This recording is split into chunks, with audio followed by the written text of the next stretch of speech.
ఇంటికి ఎవరైనా గెస్ట్లు వచ్చినప్పుడు కేవలం 15 నుండి 20 నిమిషాల లోపే బ్రెడ్‌తో ఈ స్వీట్ రెసిపీ ప్రిపేర్ చేసి ఇవ్వండి. చాలా ఇష్టంగా తింటారు. ముందుగా బ్రెడ్‌ని తీసుకొని 4 ఎడ్జెస్‌ని కట్ చేసుకోవాలి.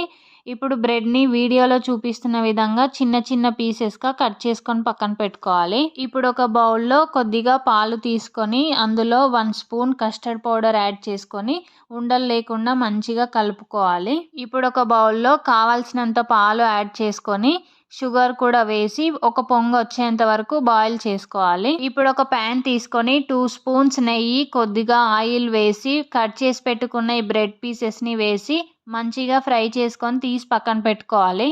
పాలు పొంగుతున్నప్పుడు అందులో కస్టర్డ్ పౌడర్ యాడ్ చేసి కొద్దిగా ఇలాచీ కూడా వేసి మంచిగా కలుపుకోవాలి. పాలు మొత్తం ఇలా క్రీమీ టెక్స్చర్ వచ్చాక స్టవ్ ఆఫ్ చేసుకొని బ్రెడ్ పీసెస్ పైన ఇలా పోసుకొని 1 అవర్ ఫ్రిడ్జ్‌లో పెట్టి ఆ తర్వాత తింటే టేస్ట్